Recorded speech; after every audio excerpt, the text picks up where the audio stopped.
Bismillahirrahmanirrahim. Assalamualaikum warahmatullahi ta'ala wabarakatuh.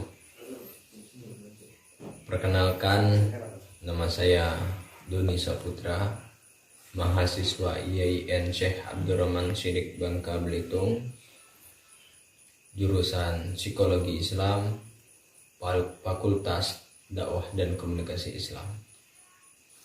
Alhamdulillah hadana li hada wa ma kunna linahtadiya law an hadana.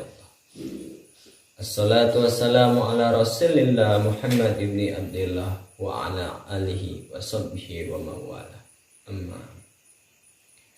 Puja dan puji syukur atas kehadiran Allah Subhanahu wa taala, yang mana Allah Subhanahu wa taala telah memberikan kita nikmat yang begitu besar. Yang pertama, nikmat Islam, nikmat iman dan nikmat Islam.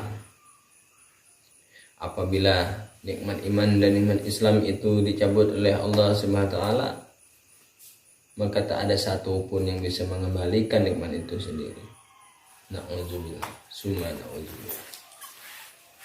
Salawat dan salam tidak lupa kita hanturkan kepada junjungan kita, putra padang pasir kita, sang revolusioner Syiati yang menebarkan agama Islam, yang menebarkan panji-panji Islam, yakni Nabi Muhammad Shallallahu Alaihi Wasallam.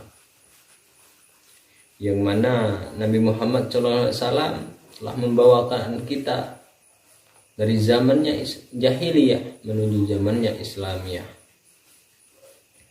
dari zaman kegelapan sampai zamannya terang benderang, dari zamannya pucuk ubi sampai zamannya spaghetti, dari zamannya onta sampai zamannya mobil Toyota.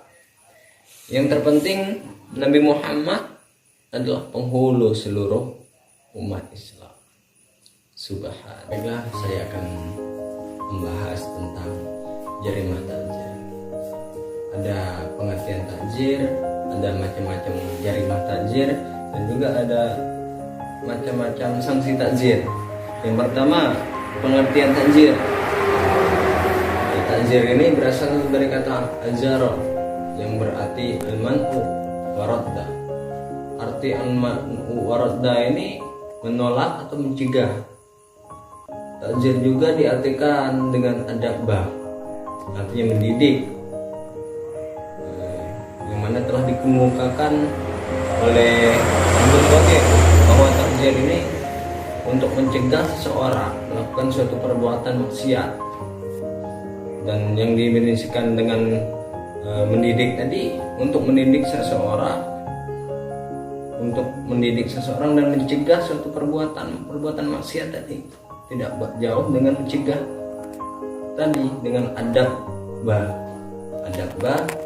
dan al-man'u waradda. Adapun secara istilah, jarimah takzir ini yang mana diungkapkan oleh para ahlinya. Salah satunya Al-Mawardi, ia berkata, ia mendefinisikan jarimah takzir ini adalah hukuman atau perbuatan yang dilanggar dengan ketentuan syarak. Kemudian ada juga seorang ahlinya, yaitu mendefinisikan tentang takzir tadi, yaitu Wahbah Az-Zuhali. Ia mendefinisikan takzir ini suatu perbuatan yang dilarang, yang mana perbuatan maksiat yang dilarang tidak ada kaitan atau tidak ditentukan tentang had atau kifaratnya. Kemudian ada macam-macam jarimah takzir. Jika kita lihat dari ketentuan haknya, jarimah takzir ini terbagi menjadi dua bagian. Yang pertama, jarimah takzir yang menyinggung hak Allah. Kemudian ada juga jarimah takzir yang menyinggung hak individu. Jarimah takzir yang menyinggung hak Allah ini ya suatu perbuatan yang melanggar hak Allah yang berkaitan dengan permasalahan umum, misalnya penebangan liar. Jadi penebangan liar ini juga dapat kita hukum dengan jarimah takzir tadi. Kemudian ada yang namanya menyinggung hak individu. Menyinggung hak individu ini maksudnya adalah suatu perbuatan yang merugikan orang lain, misalnya penipuan, penghinaan, yang mana penghinaan ini biasa kita sebut dengan bullying. Kita menghina seseorang. Jika kita lihat lagi dari segi sifatnya, jarimah takzir ini terbagi menjadi beberapa bagian. Yang pertama, jarimah takzir yang merugikan orang lain tadi.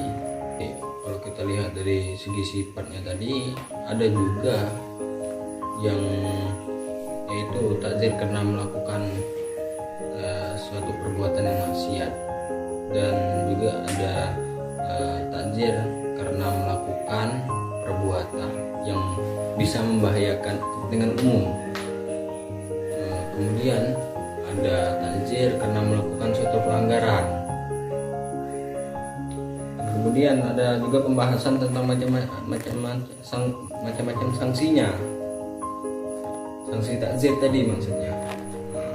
Macam-macam sanksi takzir, ada hukuman mati, hukuman kawalan, hukuman salib, hukuman pengucilan, dan ada juga hukuman jilid atau gerah.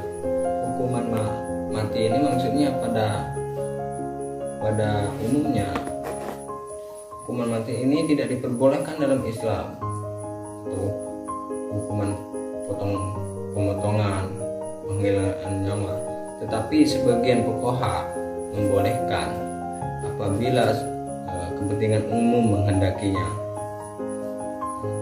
Contoh, adanya mata-mata pada agama atau ada teroris, bisa dihukum mati.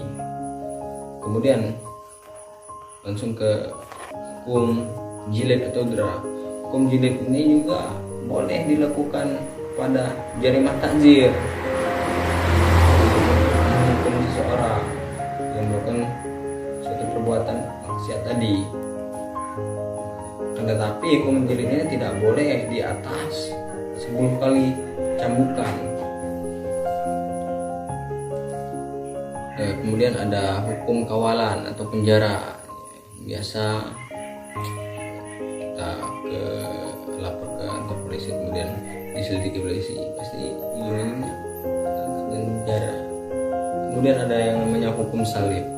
Hukum salib ini pun seseorang yang terkena atau terhukum harus berwudu dulu sebelum disalib, karena ketika disalib orang itu melakukan sholat dengan isyarat. Kemudian ada hukum pengucilan. Hukum pengucilan ini masyarakat tidak diperbolehkan untuk berinteraksi kepada orang yang dihukum tersebut. Jadi kesimpulannya, hukum takzir ini untuk mencegah suatu perbuatan yang dilanggar oleh seseorang yang belum ditentukan oleh syarat tadi, yang tidak ada had dan kifarat. Misalnya di suatu pendidikan atau biasanya di pondok, jika ada yang namanya tata tertib, maka seseorang yang apabila melanggar tata tertib pondok tadi akan dikenakan takzir. Contoh kecilnya membawa handphone. Apabila orang melanggar membawa handphone, maka orang tersebut akan ditakzir, atau handphonenya akan dipecah ataukah akan dirotan ya biasanya pondok ya. Jadi mungkin itu saja yang dapat saya sampaikan tentang jarimah takzir. Kurang dan lebihnya saya mohon maaf, kepada Allah saya mohon ampun. Saya akhiri, wabillahi taufik wal hidayah. waridho wal inayah. Wassalamualaikum warahmatullahi taala wabarakatuh.